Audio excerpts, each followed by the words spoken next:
Jacinda Ardern is the most talked about and also New Zealand's youngest ever Prime Minister. From being a DJ to a Prime Minister, the journey is full of twists and turns. And today, we'll take you through the whole roller coaster ride. Welcome to Sunday Scaries. In this video, we'll be discussing about the journey of Jacinda Ardern, New Zealand's superstar known for taking swift actions. On 16th of March 2020, days and weeks before many parts of the world put plans in place to deal with the coronavirus pandemic, New Zealand began to shut down. Nearly everyone who entered the country, including residents who had been traveling, was mandated to self-isolate on arrival. Just a week later, the entire country shut down, closing its borders to almost all non-citizens or residents. The leader behind those decisions, which many now say allowed New Zealand to effectively squash the COVID-19 curve, was none other than Prime Minister Ardern. That wasn't the first time she had been praised for swift, strict action. In 2019, New Zealand passed a gun reform law that banned most semi-automatic firearms, parts that convert firearms into semi-automatics, magazines over a certain capacity, and some shotguns. The decision came just a month after a mass shooting in Christchurch that killed 51 people. And 2 years before that, The Guardian announced that Jacinda Mania had gripped the country as New Zealanders donned t-shirts and tote bags declaring their love for the newly elected leader. But who exactly is Ardern? And how did she achieve success as New Zealand's 40th Prime Minister? Let's find out, shall we? Jacinda Kate Laurel Ardern was born in Hamilton, New Zealand. She spent her early years in Murupara, a place where she said she commonly saw children without shoes on their feet or anything to eat for lunch. Ardern grew up in a poverty-stricken small town where her dad was the local cop. She's long had a strong sense of social justice, born from viewing inequality firsthand. She attended Morrinsville College and graduated from the University of Waikato on the North Island with a Bachelor of Communication Studies in Politics and Public Relations. Ardern worked in a variety of roles, first as an advisor in the office of then Prime Minister Helen Clark, then in London for the Government Cabinet Office. She later worked as an assistant director in the Department for Business and Enterprise and on a review of policing in England and Wales. At just 18 years old, Ardern joined New Zealand's centre-left Labour Party, and in 2008, after years abroad working in countries like Algeria, China, India and Lebanon, she was chosen as Labour's candidate for MP of the Waikato district. Historically, the seat hadn't been attainable for the Labour Party. Although Ardern lost the position by about 13,000 votes, she entered Parliament as a list candidate. By the time she was 28, she was the youngest member of the House of Representatives and was appointed to the Regulations Review and the Justice and Electoral Select Committees shortly thereafter. After 11 years as a Labour Party representative, Ardern became the MP for the Auckland electorate Mount Albert in early 2017. In August of that year, when Labour's deputy leader Annette King announced her resignation, Ardern was unanimously elected as her replacement. And later, when Labour leader Andrew Little resigned less than 2 months before the election, Ardern began a spirited sprint to replace the National Party's Bill English as Prime Minister. Her charismatic optimism, strength, and down-to-earth charm quickly energized voters, and in response, Labour's preference polling numbers climbed. In terms of the issues, Ardern called for free university education, reductions in immigration, and the creation of new programs to alleviate poverty among children. More broadly, she promised a fairer deal for the marginalized. As Jacinda mania swept the country, pundits began characterizing Ardern as a rock star politician in the mode of Canadian Prime Minister Justin Trudeau and former US President Barack Obama. English accused Ardern of lacking foreign policy experience and encouraged voters to look beyond the stardust he spread. In the event, the National Party was the biggest vote-getter, winning some 46% of the total, while the Labour's share was about 36%. Based on those results, the National Party stood to hold 58 seats and Labour 45 seats, not enough for either to attain a majority, even with the Green Party's 7 seats in support of a Labour government. When the special votes, those cast by New Zealanders who were overseas, were tallied, Labour and the Green Party each gained a seat at the expense of the National Party. All of this left the centre-right New Zealand First Party, which won 9 seats in the kingmaker role.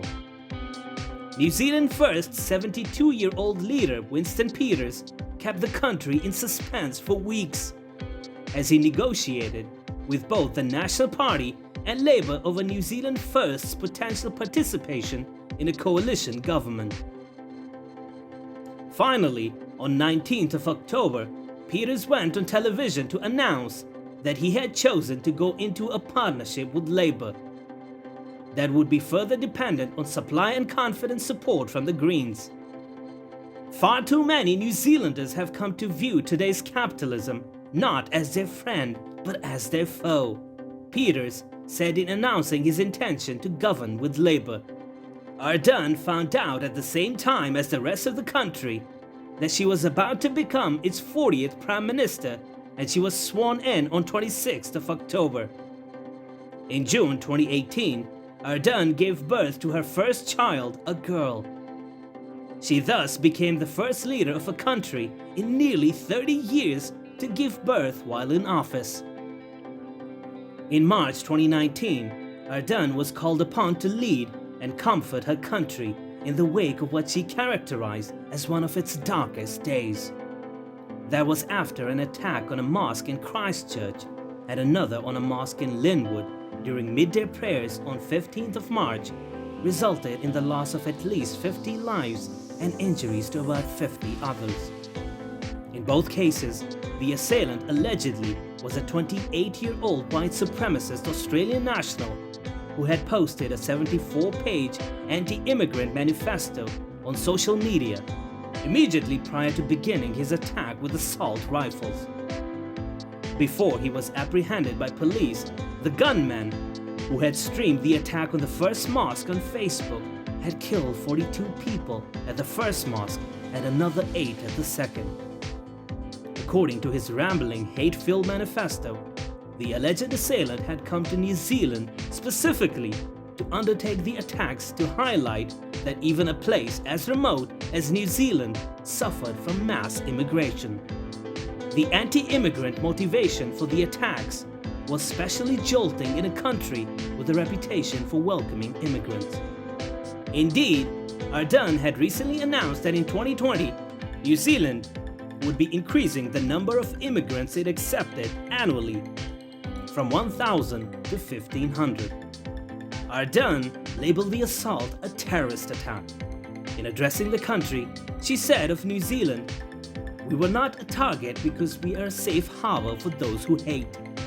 We were not chosen for this act of violence because we condone racism, because we're an enclave for extremism.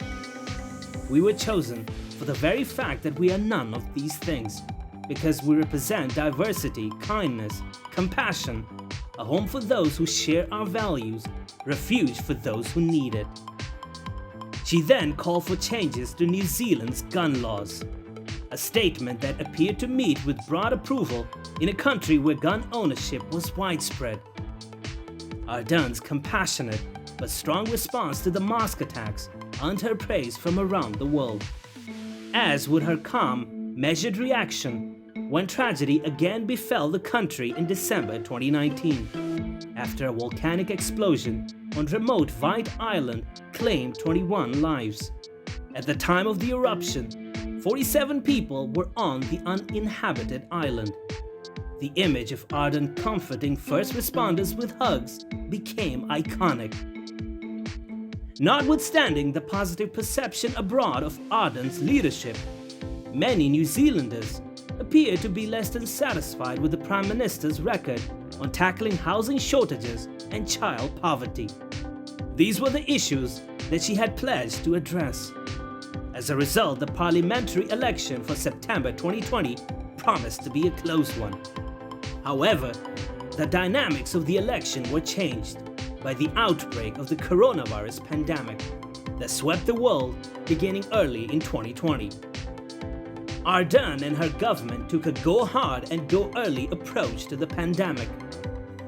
Wellington responded fast and forcefully by stopping foreign visitation to New Zealand in mid-March and imposing a strict nationwide lockdown when just over 100 cases of COVID-19 had been confirmed.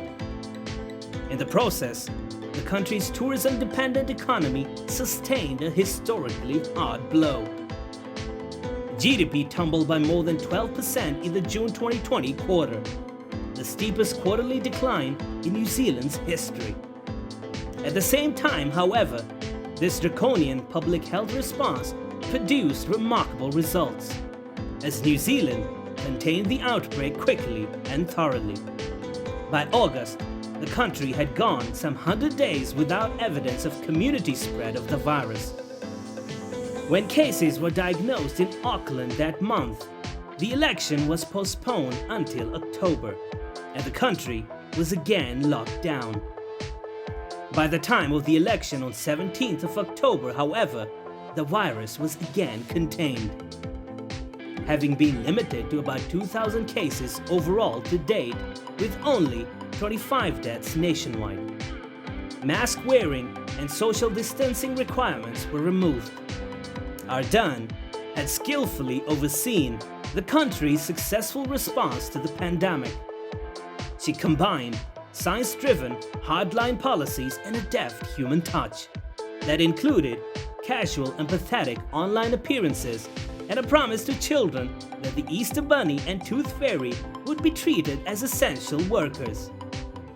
And sure enough, voters rewarded Ardern by handing her a landslide victory. Having captured some 49% of the vote, Labour had its best showing at the polls in a half-century and stood to become the first party since the introduction of proportional representation in 1993 to be able to form a majority government. This came at the expense of the opposition National Party, which fell from 44% of the vote in the 2017 election to 27%. Ardern has proved that women are no less than men. Her swift actions, speedy precautions, and firm grip on welfare issues has proved that the New Zealanders have invested their love and trust in the right person. And that's it from us in this video. We sure hope that you liked the video, and if you did, then don't forget to subscribe to the channel and click the bell icon. Your valuable suggestions are very important to us, so do post them in the comment section. And I'll see you in the next video.